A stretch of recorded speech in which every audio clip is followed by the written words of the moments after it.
going to go live here. We're going to go live.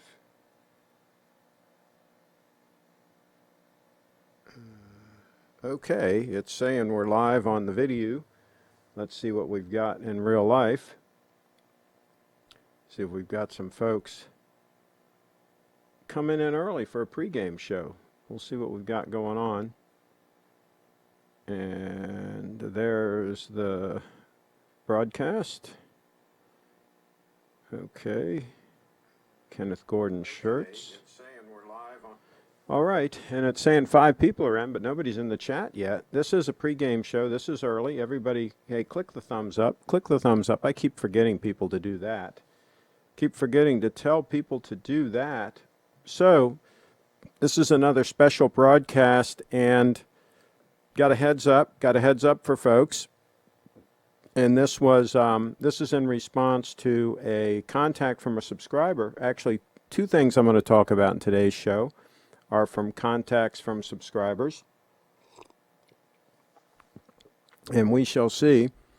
And Cheetown, California is in the house early. And there's a time check. We are coming up on 6 minutes early. Kyle is in the house. And so a couple of things we're going to talk about today. And one thing I can get out of the way right away is on the title of this show, the Kenneth Gordon shirts. A subscriber contacted me, and they are now outsourcing some of their shirts, unfortunately. They were always made in the USA, and here's the one I'm wearing right now. This is an Heirloom Collection. This is kind of a unusual shirt, and you can see it is made in the USA, and it's got some hunt scenes on it and some European-style football, what we call soccer in the U.S. It's got some scenes on it. I don't wear this very often. It's a little bit busy, but it's kind of a fun shirt to wear to some events, and with some khakis it goes okay. But it is part of their Heirloom Collection. You can see there. And very high quality fabric. But unfortunately, a subscriber contacted me and said that now Kenneth Gordon has some stuff that's imported, that's made overseas. So watch out. It's another brand that's kind of whoring out their name, if you will. And we know Brooks Brothers has done that. And of course, they've sold out and everything now. But we know that they started selling a lot of second-rate items under their brand name. And I guess that all these brands are trying to cash out, right? Trying to go after the dollar, go after the dollars, and kind of skimp on the quality a little bit. I think in the long run that usually backfires and usually doesn't work out very well. There's a time check coming up on 4 minutes. 4 minutes to the hour in the pregame show here. And Cheetown's in the house. He says that video is no longer available. It just opened up. Yeah, I know. So Durr sent me this video. This is what you get when you click on it now. And so Rich Buddy, it must have been a trolling video. He can't have meant hardly anything that he said. That's probably why he took it down. He must have been trolling. It must have been a joke. He must have been scamming because he said some really stupid things. So I don't blame him for taking it down. But we'll go ahead and address some of the stupid things that he said, just in case he was being serious.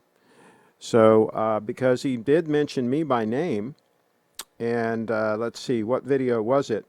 It was a video where he was talking about watches as investments, that watches are absolutely investments, and that those of us that have said that they're not investments are full of hooey. Now, here's the thing. I never really said watches could not be considered investments. I just said they're lousy investments. I mean, obviously, anything you put your money in, especially if you're expecting a return, then that could be considered an investment, right? Doesn't mean it's a good investment. And of course, he gives, all these investors, they give the example of the Panda, the Pepsi, watches that you can buy at list price at an AD and then immediately sell at a big profit.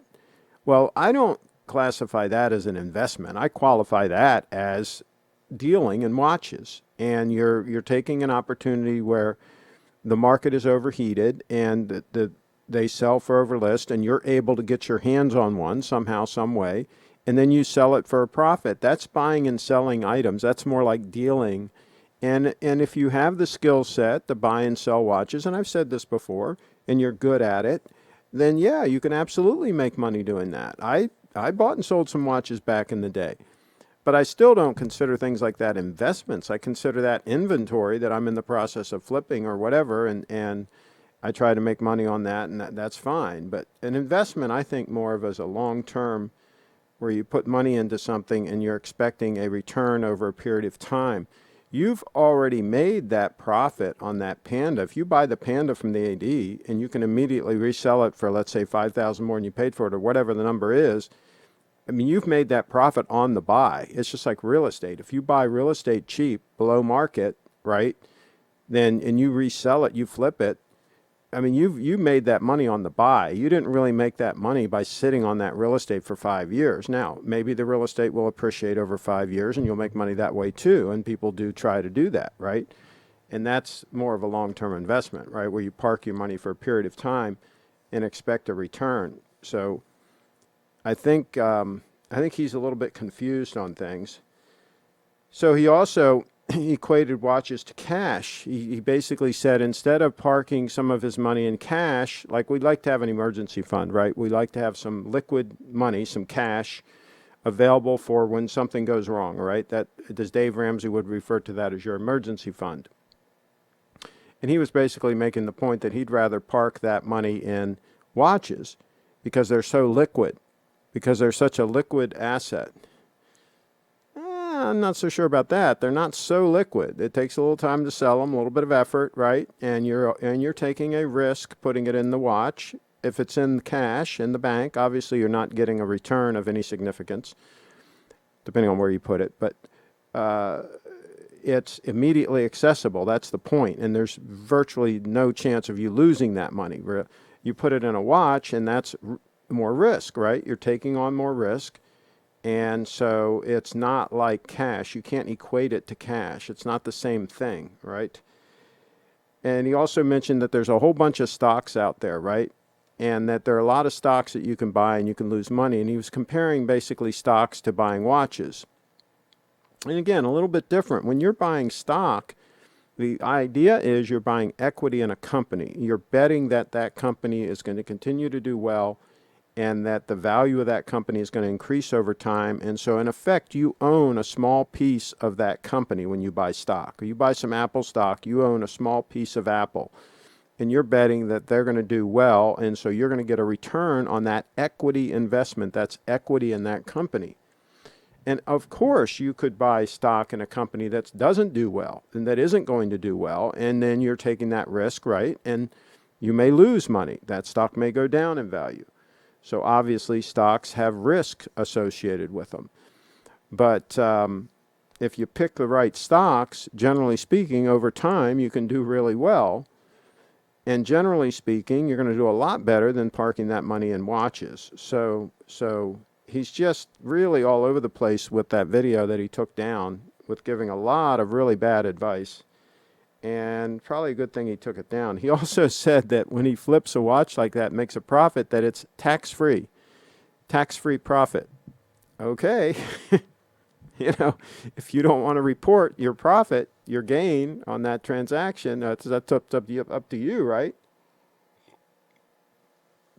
But I wouldn't be talking about it. I wouldn't be telling people because it's not exactly legal, right?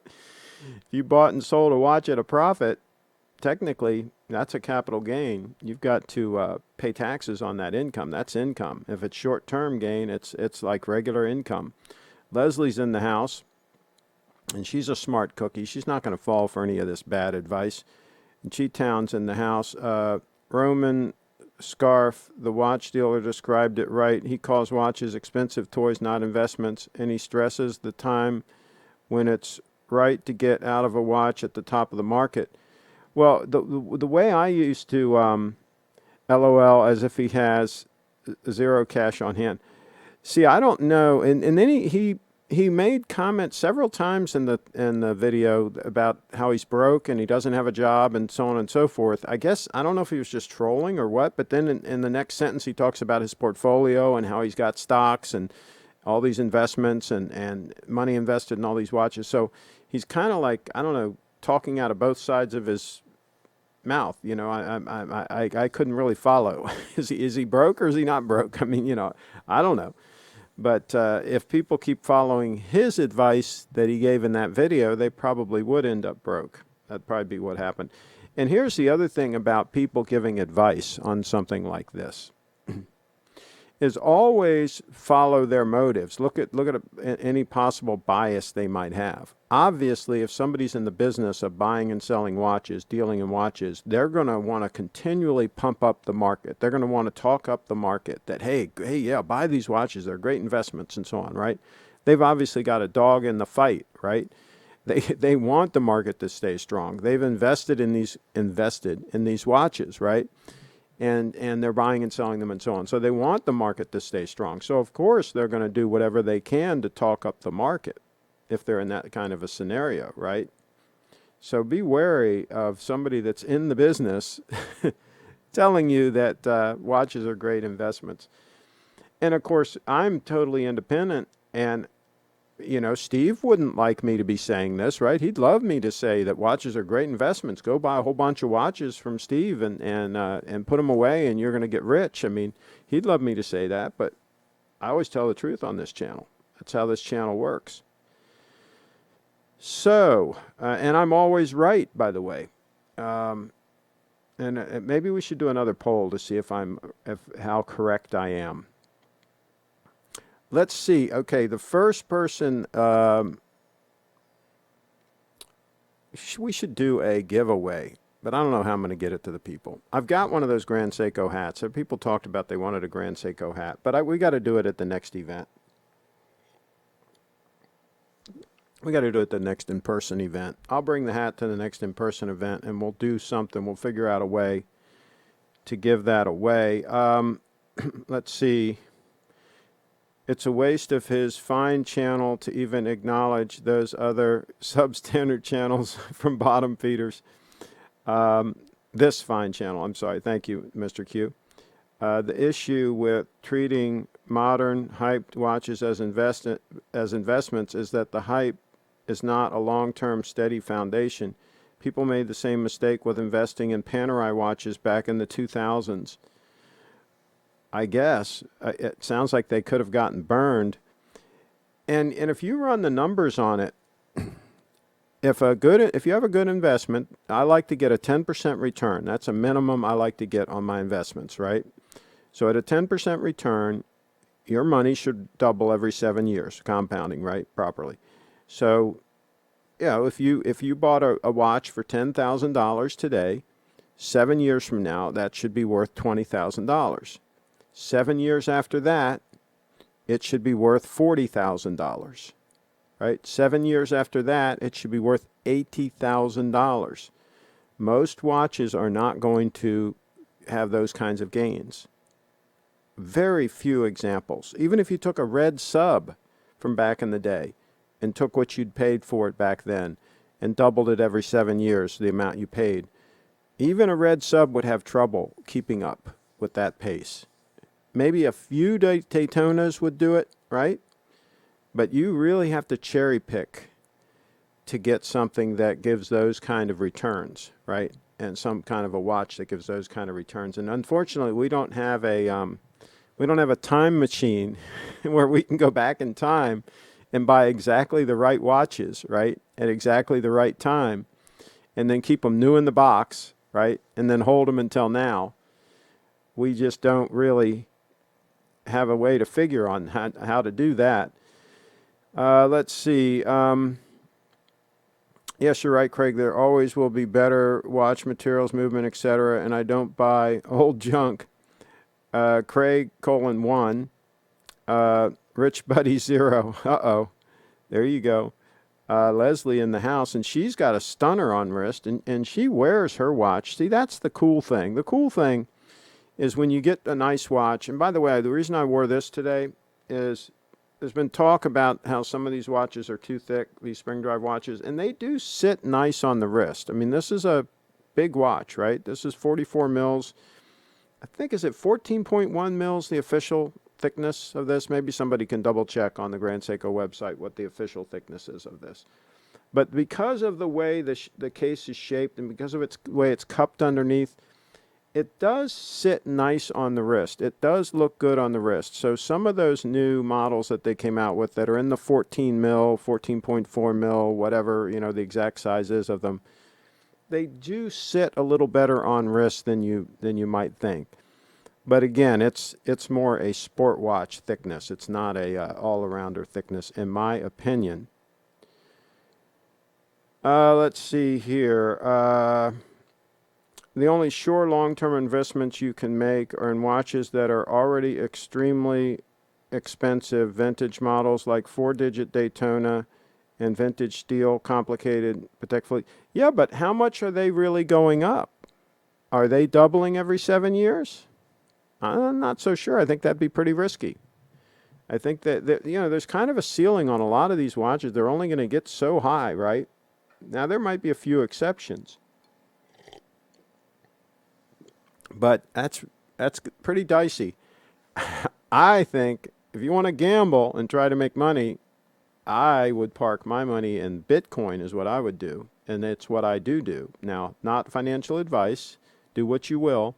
But that's what I've chosen to do with a lot of my risk capital, my high risk capital. Let's see, Mr. Q. The watch investment cult is just that, a cult recruiting malleable minds. Leslie's watch is 1 second fast after a week. Whoa, that is pretty cool. Absolutely cool. 1 second fast. You can't beat that. That's spring drive territory, folks. Let's see here. They cultivate that idea that it's a good investment because this augment helps to make decision to spend so much money on a watch. Yeah, they can justify it, right? They tell their significant other, it's an investment. It's an investment. G-Town. And here's the problem also, the way I see it, is if you see your watch as an investment, you're not going to wear the watch, right? It's going to be like this one right now is on the bench, right? It's going to be benched. It might not even be on an open bench like this. It might be tucked away in a box somewhere, maybe even in a safe, right? And so you can't even really enjoy it, right? Because you're scared to death that it's going to get scratched or somebody's going to steal it or whatever, because it's an investment, right? So the whole mindset around that is confusing to me. I'd rather buy my watch and enjoy and wear it. Leslie's going to wear her watch. I guarantee you she's going to wear her watch. And I guarantee you Kyle wears his watches too. I'm going to go right on a limb and say that. Let's see here. Chi-Town, many of these guys think these steel sport Rolexes are great investments because they believe Rolex is going to go up market and start charging Patek Nautilus prices for standard Submariner. Hey, if they can get away with it, if people will pay it, I wouldn't blame Rolex one bit. I wouldn't blame them one bit for doing that.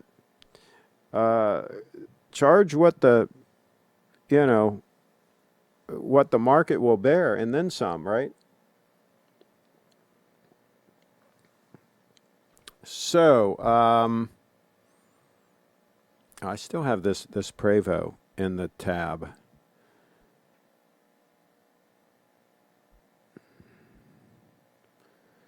Let's get an opinion from the viewers on this Prevost. What do you guys think? Here's a Prevost. He's asking $140,000. Well kept. Okay, let's take a look here. It's got a lot of new equipment, like new shocks, new airbags, and all. It's been serviced, right? But let's take a look here.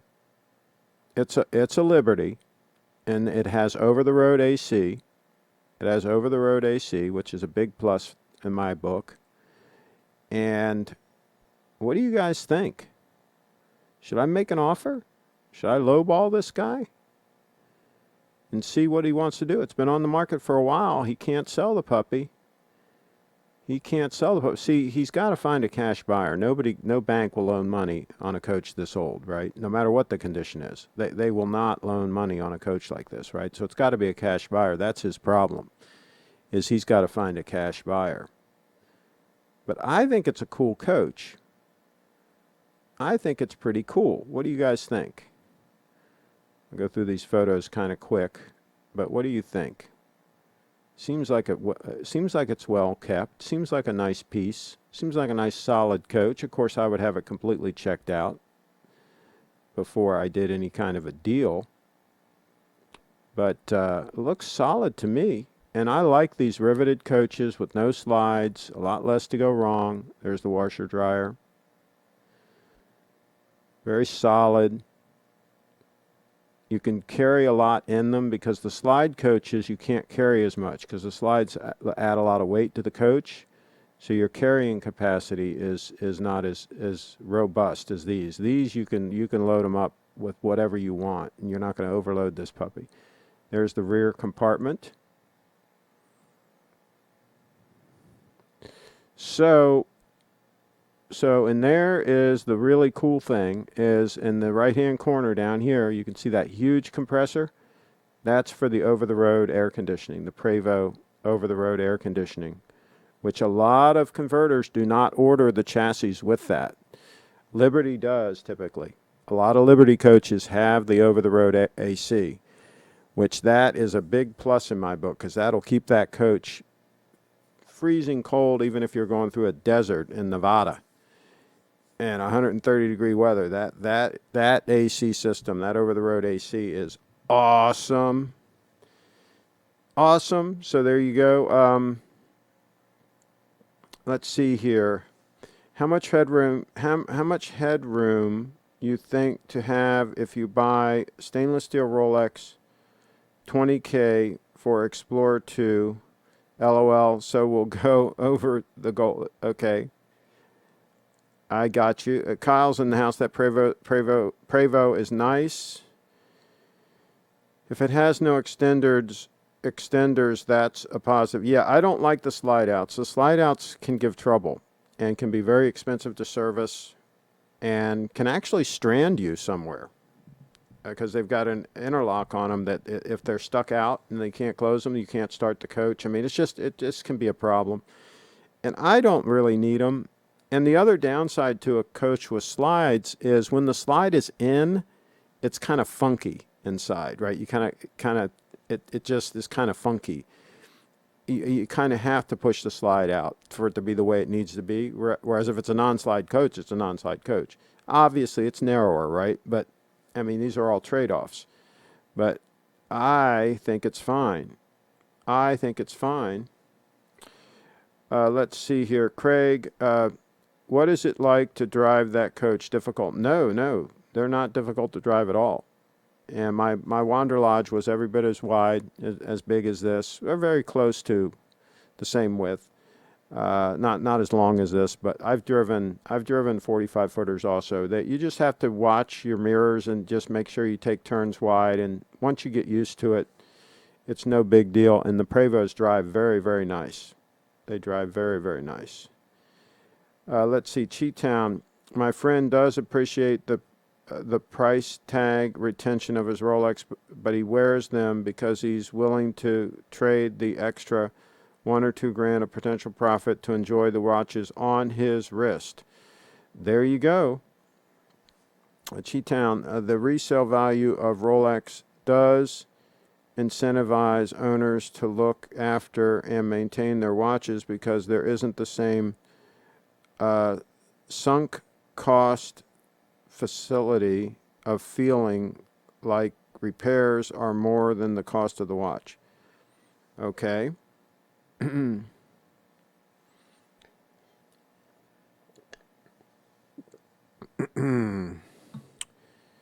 know, I haven't had a problem with repairs on any of my decent quality watches like Omegas or Rolexes or any of them. It hasn't been an issue. Servicing and repairs has not been an issue.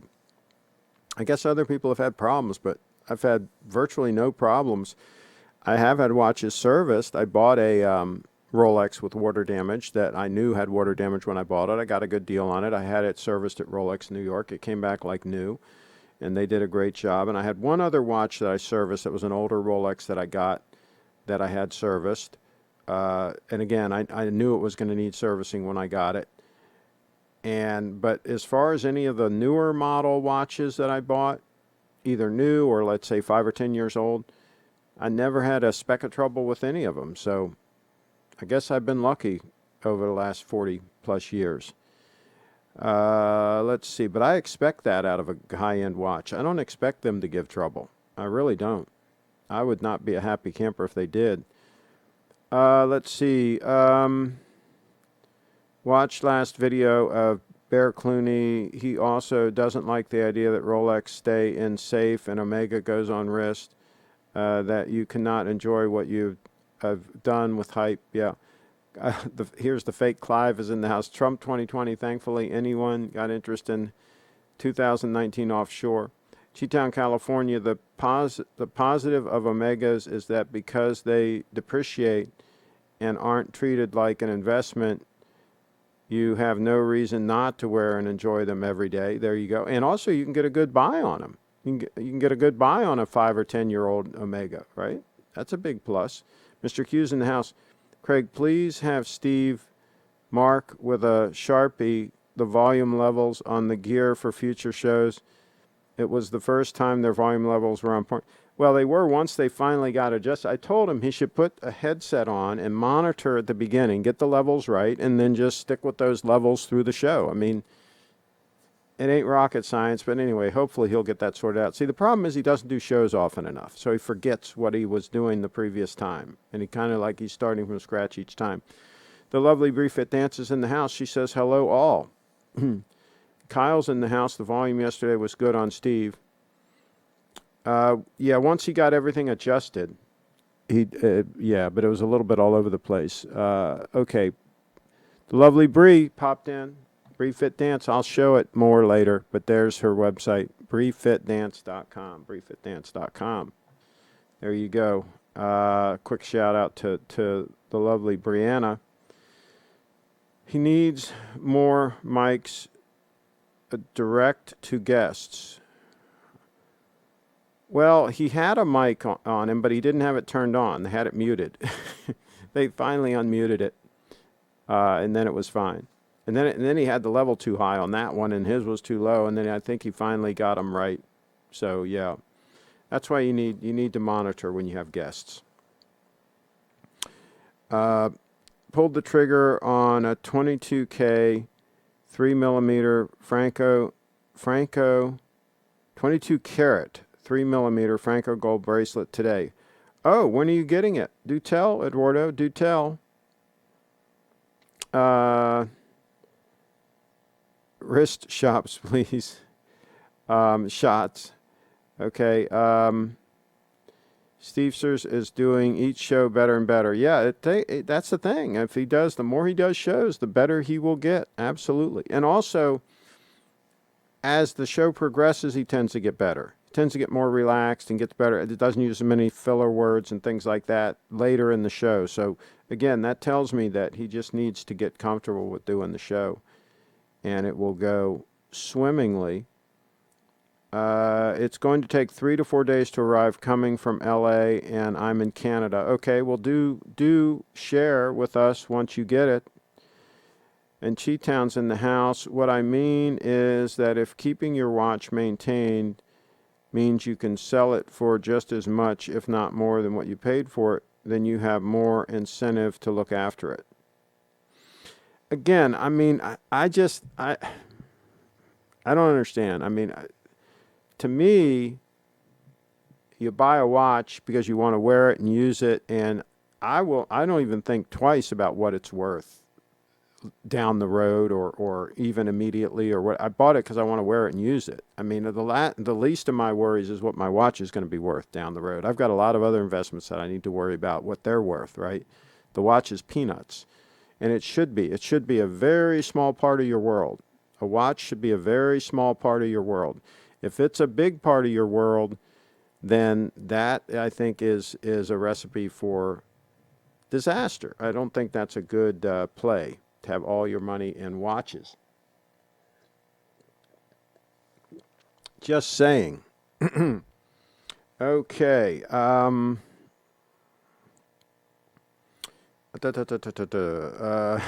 Android doesn't have FaceTime. I don't think Clive even has an Android phone, so there you go. All right. I guess the lovely Bree is not going to Skype in because she didn't say anything about Skyping in to today's show, so I guess she's not going to Skype in. This might be a short show because I was going to show. By the way, there's her website, briefitdance.com, briefitdance.com. I was going to show that video, but it's taken down. I was going to go through it and talk about it. But unfortunately, if you go to that video, that's what you see. Video unavailable. The video is private. So it would seem Rich Buddy took the video down, made it private. Maybe he realized that he said a lot of stupid things in the video. I don't know. Maybe that was the deal. What do you think? Why do you guys think he took it down? Let me know in the chat why you think he took the video down. Let's see. Craig, I struggle with Rolex in their website. How can I spec out watches on the website? Yeah, it ain't easy. It's a pain in the neck, Derek. It's a pain in the neck. It is. By the way, when you say in their website, you would use their, T-H-E-I-R. Okay, not T-H-E-R-E. All right, just so you know. Just a little heads up on that. Eduardo's in the house, and he says Derek made it. That's right. And we've been talking about Rolexes. We've been talking about day dates. He mentioned a day date in his video. Did you hear that? He mentioned a day date. And he talked about a day date as an investment. Talk about a poor investment. You buy a new day date at the AD, and even if you get a 10% discount or whatever, you're going to take a hit. I'll just put it that way. You're going to take a hit. Leslie sent an email. Let's do a time check while we check this email. The lovely Leslie sent in an email. So, of course, we'll check it. Oh, this is a watch to look at. This is a watch to look at. Well, okay. All right. Now, I'm not a fan of integral bracelets, and of course, this is as integral as you can get, but I do like the hammered. I do like that. Grand Seiko had a couple of hammered, but they were platinum, I think. And I guess this is white gold. Is that what that is? Let's take a look here. It's elegant.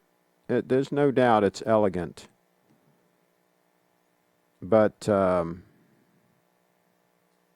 and for ladies, I guess there's different rules, right? But can you imagine if something happened to that bracelet, you'd be stuck. There'd really be nothing you could do, right? It's all just part of the watch. That's why I'm not a fan of integral bracelets, because I've had a problem in the past where I've had an integral bracelet fail, and then the watch is like toast, right? There's nothing you can do. If you can't fix the bracelet, your watch is toast. So, of a tragic watch, okay. Cheetown says, Craig, what's the worst investment, a V12 Mercedes S-Class or a Date 8? Well, I mean, my gosh, the V12, if you buy it new, you're going to get punished. You're going to get beat up on depreciation on that puppy. But like, here's an example of a car that you might as well just buy new, like a Toyota Land Cruiser. They hold their value so well that, I mean, you might as well buy it new. So there's some cars that just do hold their value insanely well. And so, like, it's hard to justify buying the used one. But the S-Class Mercedes, V12, yeah, you're going to take a heavy-duty hit on that. You're going to take a hit either way. If you wait for it to depreciate, wait till it's 5 years old and buy it, for like a third of its value, then you're going to get blistered on maintenance and upkeep. So either way, you're going to get it with that puppy. That's a very 90s looking watch, says Cheetown. Derek says, I'm 51, Craig. I'm forgetting some of the grammatical. Okay, there you go. And Leslie's laughing out loud.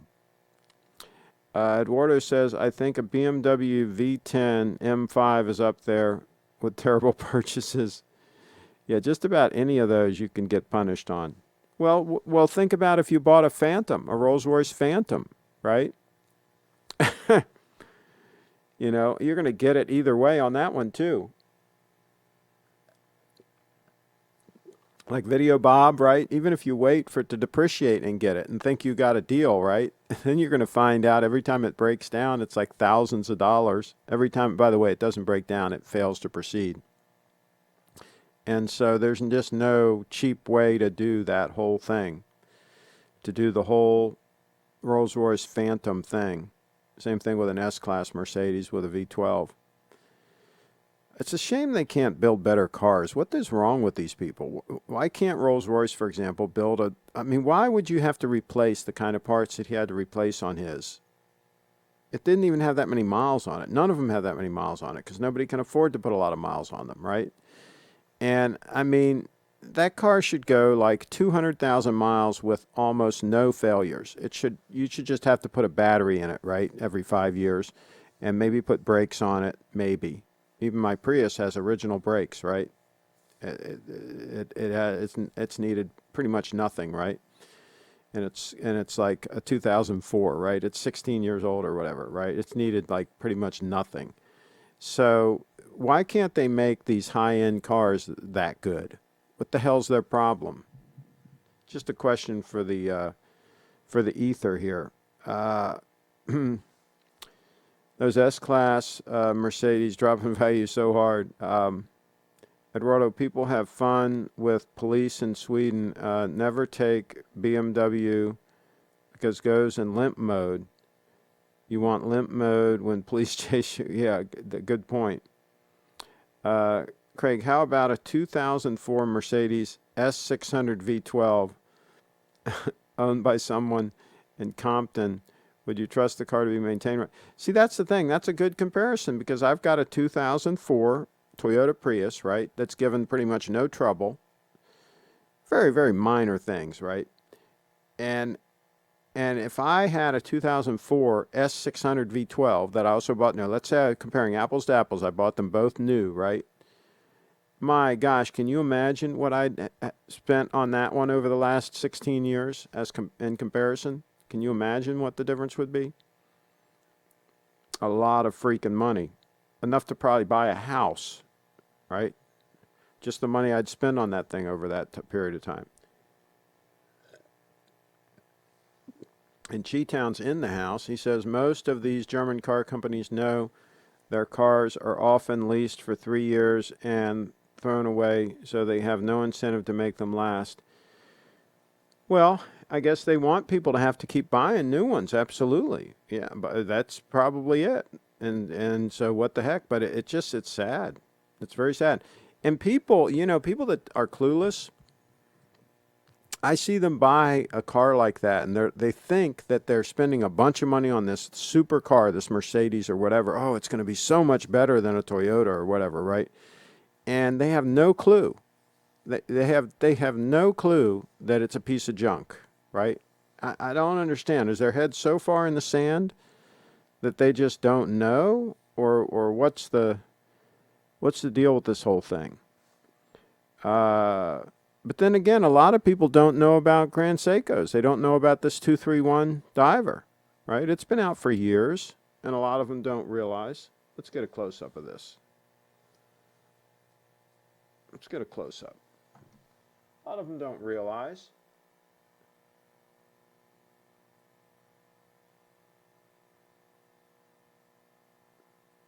And they say, oh, I don't like the bracelet. The bracelet's gorgeous.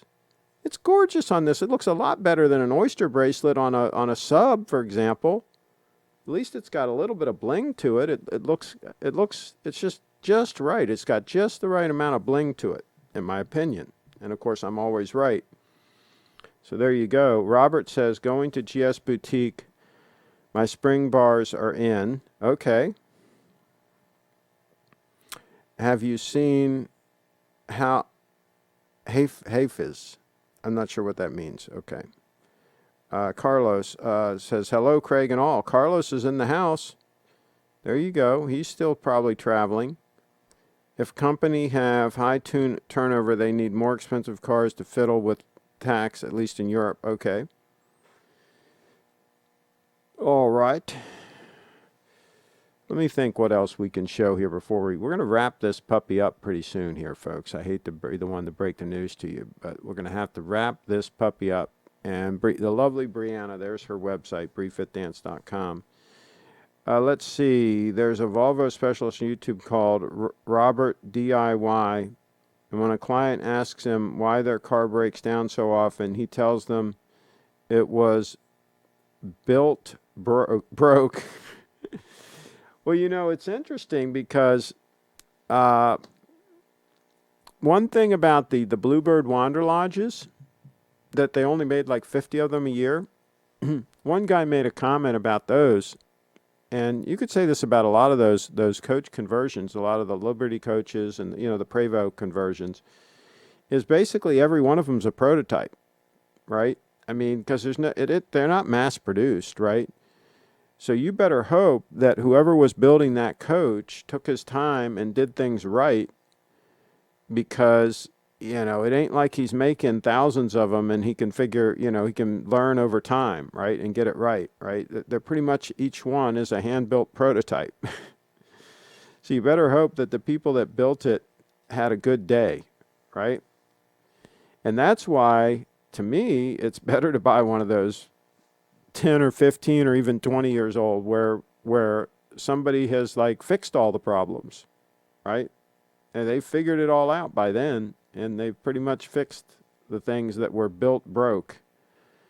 And so you might come out ahead by having one, assuming that the person that had it was really meticulous and wanted everything right, right? And spent a ton of money, spent a bloody fortune getting everything right, and then you buy it from them for a song.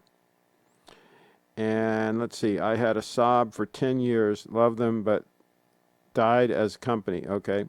Carlos says, I'm in Madrid now. Yesterday, Panama extended airport closing for one more month. Not sure when I'll be able to go back. Probably in 2 weeks. Meanwhile, I will have fun here. Well, why not? Yeah, why not? I say. If they closed it for a month, how can you go there in 2 weeks? How would that work? Private jet? Oh, that's right. You're flying private. I knew that. I knew that. My gosh, what am I thinking? Of course he's flying private. Cheetown's in the house. If I wanted the best motor coach, I would want one painstakingly crafted by CraigShipp over the course of many hundreds of years. Siesta. Siesta Beach is amazing. Siesta Beach is amazing.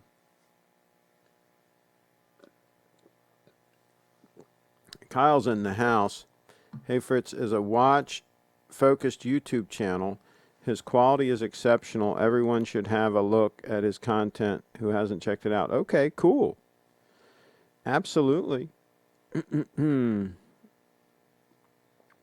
Microsoft Flight Simulator 2020, great game. Can fly. Okay.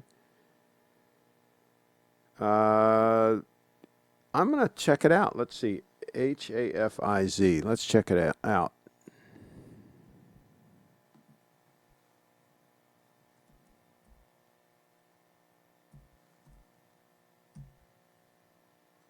Let's see what we can find here. Okay. Yeah, here it is. Here's one from the Seiko Alpinist. Over the last 2 months, I've lost about 20 pounds, which blows my mind. So I'm going to go ahead and... I already subscribed to him. Yeah, I already subscribed to him. So there you go. And I think I had the bell. Yeah. All right, now I got notifications turned on.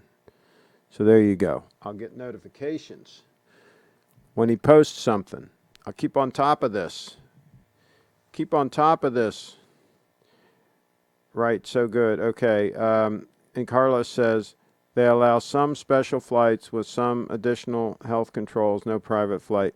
Yeah, I'm not buying it. See, Carlos lets slip sometimes, right?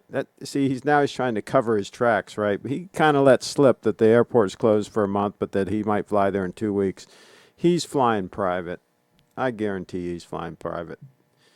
That's how Carlos rolls on like private yachts, private planes, et cetera, et cetera.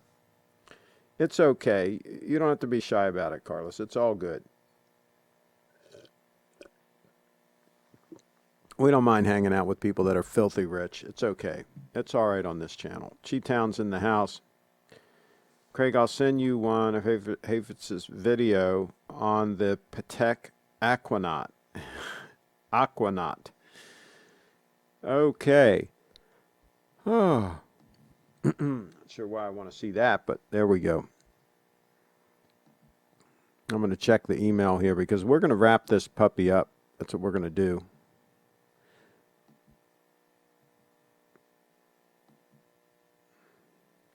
By the way, Kyle, I want you guys to remember you guys were going to give us a report on some high-end shoes. Did you ever find a shoe store, a shoe dealer that deals in some high-end stuff, maybe some English shoes, maybe some Edward Green, maybe some Crockett & Jones? Alden are okay. Alden, of course, are made in the USA. But a high-end shoe dealer, maybe we got to find one there in your neck of the woods that you can give us a report from. That would be kind of cool to get an update. Let's see, Cheetown. The email should be coming in. You'll be impressed with Patek. Patek's work on, finishing the hands. Yeah, I'm checking it here. I don't see, oh, here it is. Okay. All right, we'll pull this puppy up.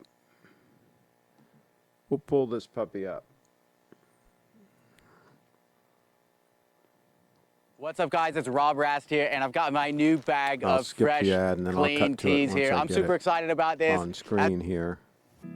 Patek Philippe is the brand that arguably stands for a large community of watch collectors as the benchmark for exceptional watchmaking and craftsmanship in higher-end horology. This unfortunately also means that you have to pay top-tier prices. Now see, I just don't get it. I mean, it's just a freaking ugly freaking watch. I mean, it looks like it doesn't even look expensive. Why would somebody be so enamored over that? Why on earth would they buy that over a date? What would they be thinking? Why would they buy that over an 002? Look at that 002. Look how stunning that is. Look how gorgeous that watch is. Compare that to that. That to that. That to that. It's not even a close call. And that the Patek 5167 is probably expensive, right? Let me know in the chat. What's the price of that thing? Let's play a little more of it. To enter into the world of higher-end watchmaking and to experience the watch in flesh of steel that offers something more than a regular steel watch. You pay that premium price to take pleasure with every wrist roll and to enjoy the watch in totality. That is, not just the dial or the case, rather bracelet, the clasp and the movement. Then just because you're buying an entry-level Patek Philippe model. See there, it looks like it's got a nasty gap right there on the bracelet where it comes up to the case there. It looks goofy. Man, that would be a full pass.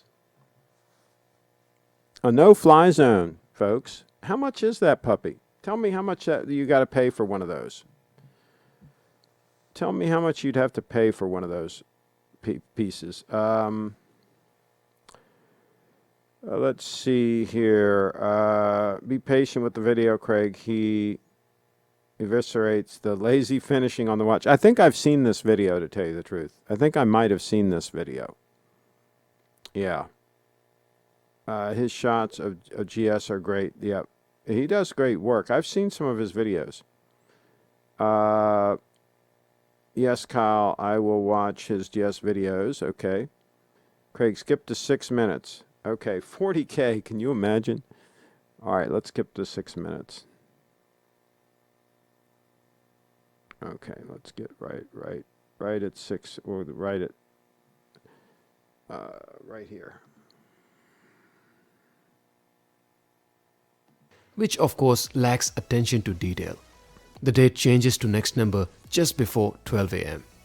With Aquanaut, one of the strongest points to consider is the lume, and I was myself very excited to put the watch in a darker ambience and enjoy the stunning lume shot, but I was Just the sadly bracelet design disappointed with the alone, inconsistent. I'm just not enamored with it at all. I don't get it. I don't get it. I don't get it. $40,000. My gosh, you could get a date 8, either a date 8 40, or I think Dudley paid $28,500 for his date 8 40 brand new. $28,500 for the one with the black dial. Brand new. Okay? So you could buy that and almost a Pepsi, right? Not quite, though. You'd have to get the Pepsi. You'd have to get lucky and get the Pepsi from an AD. So you probably couldn't get the Pepsi. But you could get a Yachtmaster. So you could get here's the deal. You could get a date 8 40 if you wanted it. I'd probably get the 36, date 8 36. But you could get either a 36 or a 40 and a Yachtmaster. Basically both in mint condition, both in basically new condition for $40,000 all day long. You could have those two watches in rotation or that monstrosity. I mean, it would not be a close call, folks. It would not even be a close call. Let's see. And it's $29 on a rubber strap. Lume for $40K. Okay. Also, the undersides of the hands on the Aquanaut looked rusty, pitted, and were unfinished. Other than that, it was great, right? Oh, boy. Oh, boy. I don't know, folks. I don't know what to tell you. I don't know what to tell you. I don't know if I can solve all these problems. I try to solve the world's problems, right? Try to do that on the channel. I think you're going to have to follow Brianna. BrieFitDance.com. I think that's what you're going to have to do. You're going to have to follow Brianna on BrieFitDance.com, and I think she's going to have to take care of things. She's going to have to solve the world's problems. Because obviously I've not been doing a good job because there's still these ugly watches out there bouncing around. And people are actually buying some of these ugly watches. And some people are actually wearing ugly watches. So it's not working out. The whole thing is not working out. Cheetown says the Aquanaut is proof that there are a lot of brainless and tasteless watch buyers out there. Maybe not a lot. They probably don't sell that many of them, would be my guess. At least I hope not. No, overall, he found the watch to be very unimpressive and underwhelming. I guess he did. All right, folks, get any questions in the chat. I'm going to wrap it up. We talked about, let's see, all the stuff on my notes as far as Rich Buddy. We talked about all that. And I think we addressed just about everything on the list here. A friend of this channel wants to purchase an Aquanaut in rose gold. Oh boy, what a mistake. Heritage, they can dictate the price. Heritage is a shortcut to quality, okay.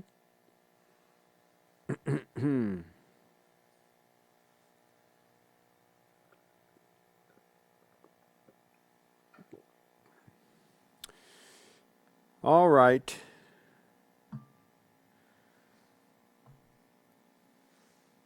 I guess I'm just going to have to stick with the 002. I guess that's what I'm going to have to do. I think that's what it's come down to, is I'm going to have to stick with the 002 in rotation with the 231 and just do it that way. So, and one thing about it is I'm not going to bump into anybody in the wild that's going to have an 002 on their wrist. That's pretty much guaranteed. That would be almost impossible for me to bump into somebody that has an 002 on wrist. So there's something to be said for that level of exclusivity. Okay. All right, we're going to wrap it up. We're going to cut to the lovely Bree. We're going to wrap it out with her eating some pizza at the that was at Adventure Park USA, and that picture there was taken at Adventure Park USA also. Let's see. And Cheetown says, I guess you're going to have to sacrifice that snobby Swiss branding for a high-quality handmade watch. Good point. Good point. All right, folks. BreeFitDance.com. Hey, make sure that you click the thumbs up on this video, and make sure that you have clicked the bell so you'll get notifications, and do the same thing on the lovely Brianna's channel as well. And we'll try to do it again. We'll try to do it again soon.